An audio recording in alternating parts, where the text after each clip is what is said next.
ของการของงานมันเทียบญี่ปุ่นกับต้องการแหวง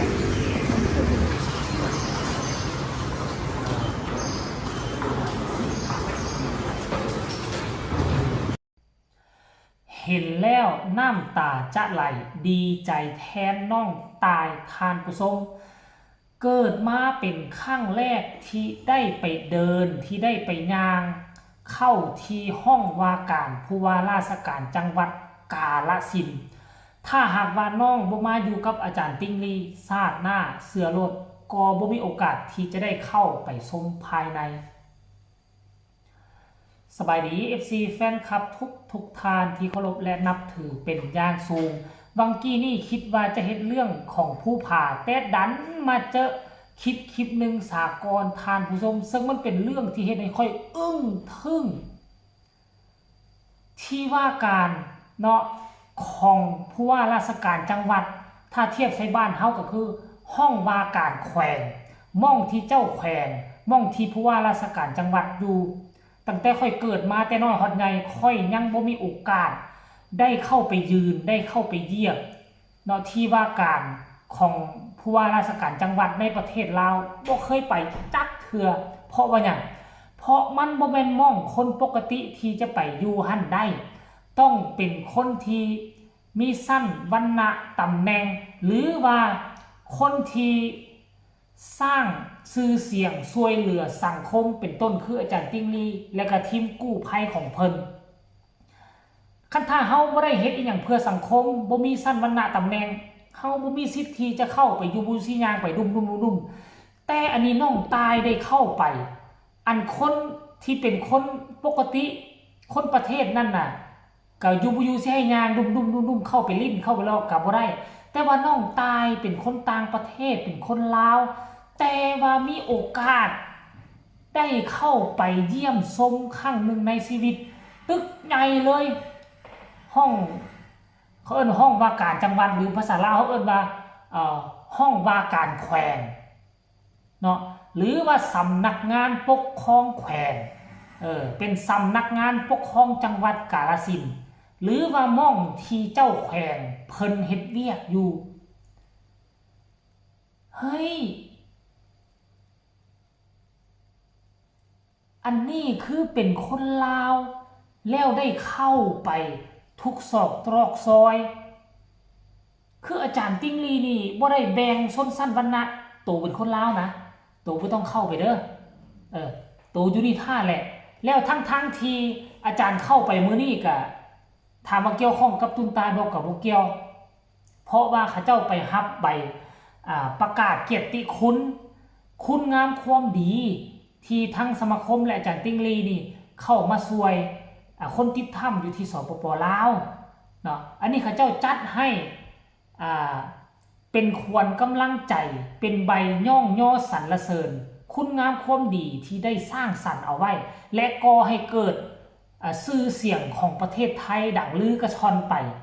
และทางจังหวัดก็เลยตัดสินใจเฮ็ดใบตัวนี้ออกมาเพื่อมอบให้กู้ภัยทั้งฝั่งประเทศไทยเนาะคือสิบ่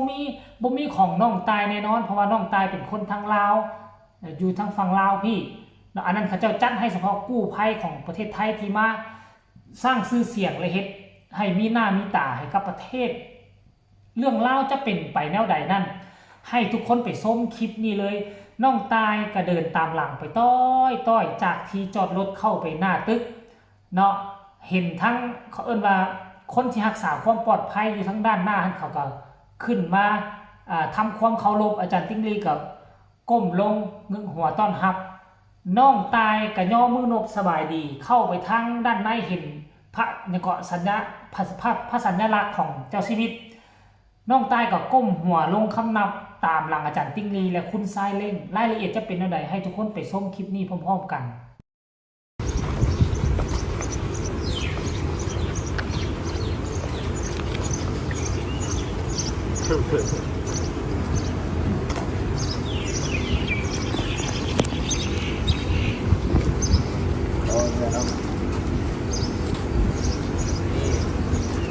แล้วเขาได้ใกล้กล้องนะศูนย์ราชการอันนี้คือศูนย์ราชการของจังหวัดกาฬสินธุ์ ของการของร้านมันเทียบอยู่บุญกับเทียบอยู่บุญกับต้องการแหวงเอาไปนี่ผ้าหนองตายมาห่วงงานขับไปหนองย่อของหน่วยงานผู้เข้าตีมาจากทางผู้ว่าราชการจังหวัดกาฬสินธุ์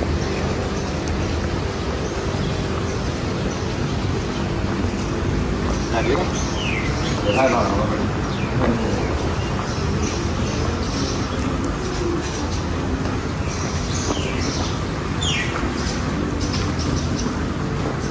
เดี๋ยว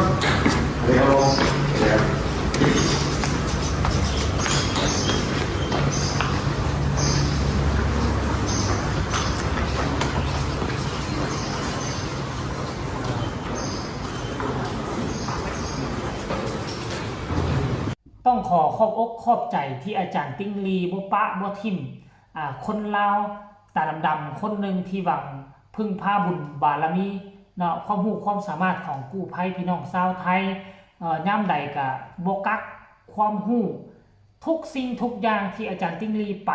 ทุกที่ที่อาจารย์ติ้งลีฮู้ก็คือน้องตายจะได้ไปจะได้เฮียนจะได้ฮู้ไปพร้อมๆกันกับทีมงานกู้ภัยไทยซึ่งมันเป็นสิ่งล้ำค่าที่สุดค่อยเคยเว้าหลายครั้งมีเงินก็ซื้อบ่ได้อยู่ทั้งฝั่งลาวนี่บ่มีให้เฮียนบ่มีให้ฮู้แบบนี้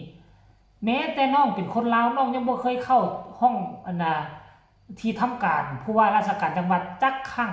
การที่น้องเป็นต่างประเทศแล้วไปอยู่ไทยได้อาทิตย์เดียวแล้วมีโอกาสได้ไปเดินได้ไปย่างห้วยมันไกลเกินฝันนะท่านผู้ชมถือว่ามันสุดยอดอีหลีเว้ยโอ้อาจารย์ติ้งลีนี่ถือว่าคือบ่แบ่งชนชั้นวรรณะขั้นท่ากรณีอยู่ทางฝั่งลาวเฮานะอยู่ทางฝั่งลาวเฮานี่นะถ้าหากกรณีว่าเป็นเวียกที่เกี่ยวข้องกับตนเองสิไปรับถ้าเรามีคนต่างประเทศมาสังกัดนำเฮานี่อาจจะบ่ได้เข้าไปในหันนำซ้ำหรือว่าอาจจะบ่ได้เอาไปนำเลยน่าจะเอาไว้อยู่เฮือนอยู่ซานอยู่เฮือนท่าเด้อสิไปเฮ็ดธุระก่อนสิไปรับใบเกียรติคุณสิบ่ให้ไปเลยเด้บ่แท้บ่ว่าคนต่างประเทศคันบ่มีสั้นตำแหน่งที่เกี่ยวข้องใดๆเนาะจะบ่ค่อยให้อนุญาตเข้าไปได้ง่ายๆแต่อันนี้นี่คืออาจารย์ติ้งลีนี่คือสุดยอดเลยบ่แบ่งว่าเจ้าจะเป็นไผมาจากไสเพราะว่าปัจจุบันนี้เจ้าคือส่วนหนึ่งของทีมงานค่อยเห็นความคิดความอ่านของอาจารย์ติ้งลี่แล้วโอ้โหเป็นคนที่เปิดโลกกว้าง เป็นคนที่เก่งมองการไกลเป็นคนที่มีมนุษยธรรมทำเพื่อสังคมคนแบบนี้คันท่าได้มาตกอยู่ประเทศลาวเฮาขอเพียงแต่คนเดียวค่อยว่าสังคมบ้านเฮาจะมีรอยยิ้มจะมีความสุขหลายขึ้นกว่าเก่าแต่ว่าเว้ามานี่ก็บ่แม่นคนว่าเฮามีความสุขเฮามีความสุขอยู่แต่ว่าเฮาบ่มีคนลักษณะคืออาจารย์ติ้งลีนี่อยู่ในประเทศเฮาเลยเป็นคนที่ช่วยเหลือสังคมเป็นคนที่สร้างสรรค์สามารถสร้างให้กลุ่มคนกลุ่มหนึ่งอยู่จุดหนึ่งสามารถฮึดขึ้นมาอยากจะทำเพื่อสังคมอยากจะช่วยเหลือสังคมเฮายังบ่ทันมีผู้นำทางด้านนี้เถื่อแต่ถามว่าเฮามีกู้ภัยหลายบ่มีแต่กู้ภัยแต่ละกลุ่มก็กระจายกันอยู่ของไผของมันแต่บ่มีผู้ใดที่จะขึ้นมาเป็นหัวโจกมาเป็นผู้นำทางด้านการช่วยเหลือสังคมนี่บ้านเฮานี่ยังบ่ทันมีเลยท่านผู้ชม FC แฟนครับเฮาก็มาติดตามยาวๆเลยชีวิตน้องตายที่มาเฮียนอยู่ทางฝั่งไทยเนาะคือค่อยตั้งความหวังไว้ในใจแล้วว่าน้องจบออกมาปุ๊บค่อยคิดว่าน้องคงจะสร้างสรรค์ให้เวียกงานการช่วยเหลือสังคมอยู่บ้านเฮาคงจะบูมและก็มีประสิทธิภาพหลายขึ้นกว่าเก่าที่มันเป็นอยู่ท่านผู้ชมเนาะเอาสำหรับคลิปนี้ก็ขอฝากฝังเอาไว้สำนี้ก็แล้วกันเด้อทุกคนฝากทุกคนกดไลค์กดแชร์เพื่อเป็นกำลังแห่งใจให้กับตุนตายที่มาอยู่ทางฝั่งไทยเด้อท่านผู้ชมใครมีคำคิดคำเห็นแนวใดก็ส่งข่าวมาเล็กเป็นบุญเห็นกันได้สุดท้ายนี้ขอกล่าวคำว่าสวัสดี